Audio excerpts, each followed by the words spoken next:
Mr. Abiodun Ariori, a respected and experienced engineer, outrightly reacts to a defamatory allegation of land grabbing, amongst other allegations, leveled against him over a situated piece of land on number 1 Folorunshokuku Street, Okpebi, popularly known as the Monkey Village. The allegation was leveled against him by a former vice president of the Nigerian Bar Association Lagos chapter, Mr. Monday Ubani, who described the engineer as a land grabber using the name of the Lagos state government as cover-up. Abiodun Ariori, a development engineer of over 25 years, said Ubani was only seeking both public and government sympathy over the disputed land without legal substance.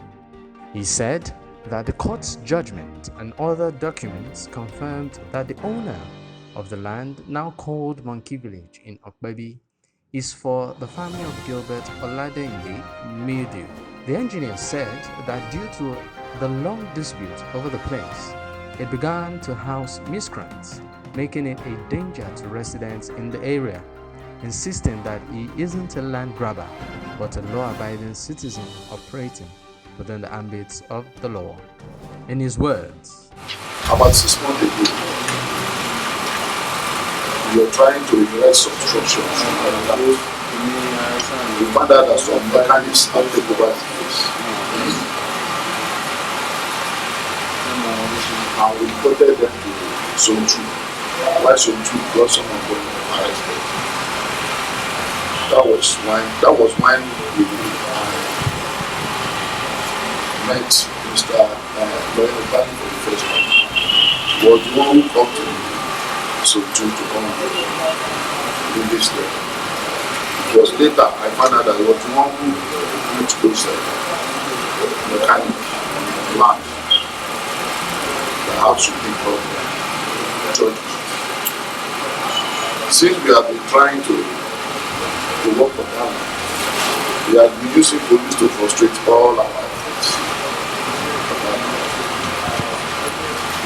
So our lawyer wrote a petition to the Attorney General to assist us on the issue, which I think Attorney General did the work to the land grabber to find out the truth. We have been on it for a very long time until we got the agreement. And based on that, the state government tried to find out the place and who are the people that occupy it. They found out that there are some shanty building on the land. So many that ordinary person cannot handle. It might come to something else. So the state government, you cannot just, apart from that, I think there is also the petition from the occupants, the people living in that area, that they want the state government to come and remove those people.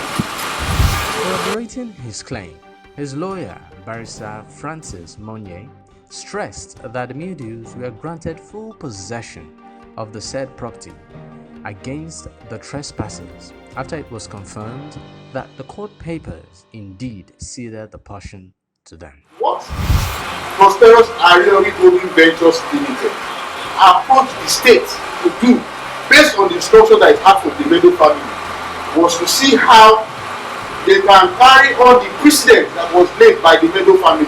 Gilbert Meadow, he was not a land grabber. He was not an illegal person. He went through court processes, and we have various court documents testifying to it that his family spent money on legal processes, and they got judgment not through the back door. So they approached the state. We followed the trend. Of course, for that portion of land, I will forward the videos to you because we visited the place. I saw how the processes were carried out. The way sheriffs went there, conspicuously displayed on the property that possession taken from home. The date is there, itself is there. So if there is anybody to attack, you should not attack him, because the first thing is that, number one, you know there is a rule of bureaucracy. You bring a petition to the Attorney General indicting somebody for, you know, taking your land by force. You can't go and start fighting mechanics. Taking your land by force. You see the presence of people who frustrate your use of the fruit of a judgment of a Supreme Court, of the High Court. You didn't go there to fight them or shout. You went and approached the office of the Attorney General. You wrote even to the police. And the Attorney General advised the chairman of the task force on land grabbers. You can approach that office and verify this information, whether there's a petition that was written to that office. First, to the Ministry of Justice, Attorney General's chambers. So the advice was done. Just like the same court also, in the course of when the Middle family had a compromise and entered into terms of settlement, they prepared the ratification agreement.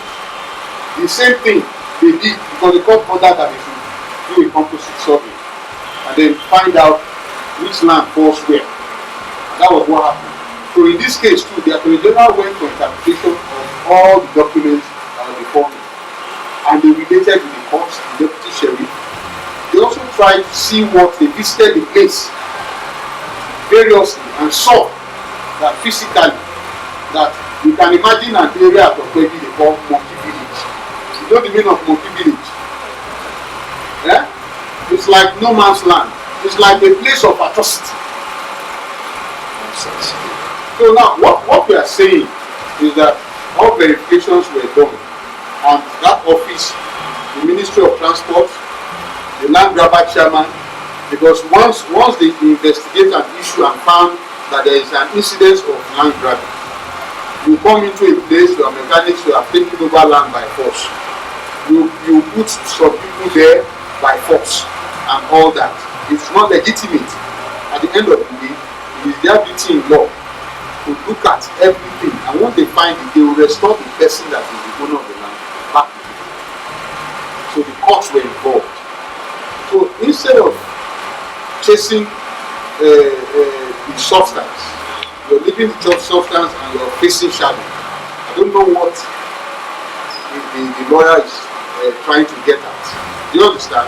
Because the substance is that if you have any reason to challenge an execution, when you see conspicuously displayed possession taking, that means that your course of action should naturally be against the authority that levied the execution, and you should give details, particulars of why you feel the execution should be set aside.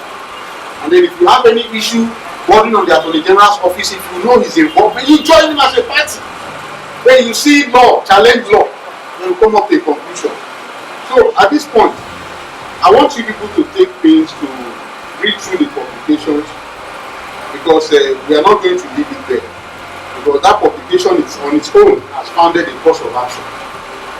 And I believe that the maximum of law is that there are no wrongs without remedy. You understand? Once there's a wrong, the law pleads, and there will always be a remedy. A man who took very many years to build his reputation, you wake up overnight, you don't verify your facts, and you go destroying his reputation, and people start calling him from here and there. I mean, it's something that becomes a food for thought and a food for action.